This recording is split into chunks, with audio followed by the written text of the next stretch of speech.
मी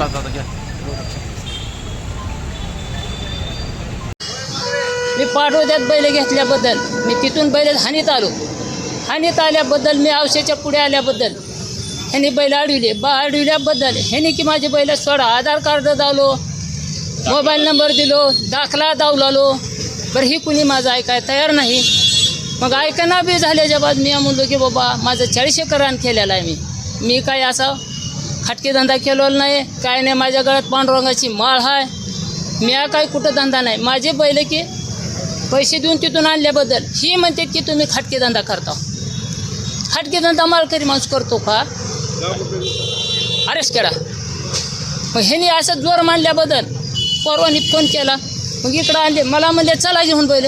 मी आलो गोलाईतून बैल घेऊन. मला पोलिसांनी दोघांनी आणले. इथं आणल्याबद्दल मला म्हणले की बांधा. इथं बांधलो की लगेच ह्यानी म्हणले सह्या करा ह्याच्यावर.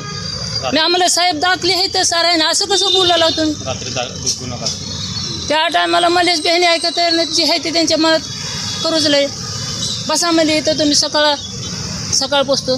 तुम्ही येऊ नका, काय नाही, इथंच राहा. तुमच्या पोरवाला बोलवा, आधार कार्ड बोलवा, मोबाईल नंबर द्या, दाखले घ्या. आम्ही द्यायला बी तयार आहोत. सारे गुन्हा दाखल काय केले गुन्हा दाखल माझ्यावर. पेपर कॉपी काय दिली का? मला नाही द्यायला. एपार कापी दिली नाही ना, काहीच दिली नाही. बैल की हाय तर ती गोरक्षणला वाट लावली ह्यानी. कसे लावले, का लावले त्यांना माहिती. आता माझा जर पुरावा असताना जर बैल गोरक्षणला वाटला होता, तुमच्या अत्याचार आमच्यावर आहे, शेतकऱ्यावर अत्याचार म्हणायचंच काम झाले की तुम्ही का आमच्यावर थोडं दिवस गेल शेतामध्ये लक्ष का देत ना तुम्ही? आतापासून बी देणार. माझं नाव महेश भीमराव सूर्यवंशी, राहणार आरसखेडा. तर आपण बैल घेतले होते पाटोद्याच्या बाजारात शेती कामासाठी. तर येता वाहन न भेटल्यामुळं आम्ही ती बैल चलवीत आणू लागतो. चलवीत आणण्यात असल्यामुळं रात्री उशीर झाला. रात्री 11:30-12 वाजले होते.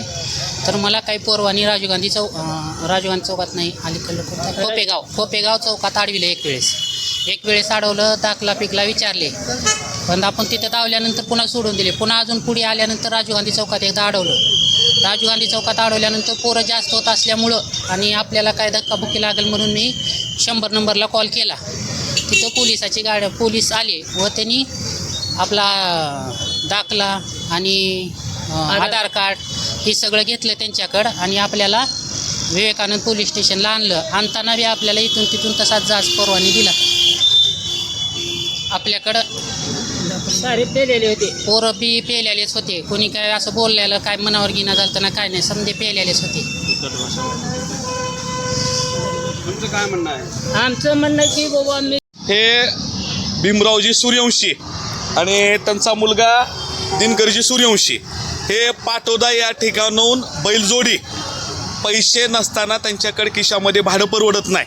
त्याच्यामुळं पाटोद्यापासून त्यांनी संध्याकाळी प्रवास करत दोन्ही बैल हे त्या ठिकाणी चलत त्या ठिकाणी येत होते.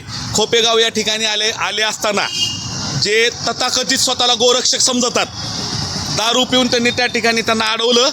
त्यानंतर त्यांनी त्यांना दाखले दाखवले. त्यानंतर स्वतः त्यांनी पोलीस स्टेशनला फोन केला आपले भीमराव सूर्यवंशी यांनी, तरीही त्यांनी त्या ठिकाणी बैल सोडले नाहीत.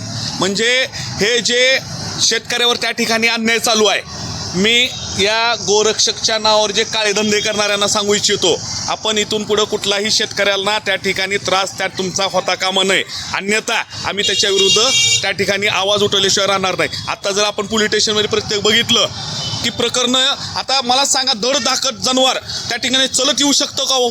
तिथून धडधाकट चलत त्या ठिकाणी जनावर चलत येते आणि भाकड जनावर चलत येऊ शकतं का? आपण त्याची शहनिशा करावी. दारू पिऊन तुम्हाला कुणीही अधिकार त्या ठिकाणी गाड्या थांबवायचा दिलेला नाही. इथून पुढं जर शेतकऱ्यांना त्या ठिकाणी नाहक त्रास जर झाला तर आम्ही उलट गुन्हे दाखल करून आम्ही त्या ठिकाणी एक चळवळ त्या ठिकाणी आम्ही त्यांच्या तथाकथित गोरक्षकाविरुद्ध आम्ही त्या ठिकाणी उभी करू.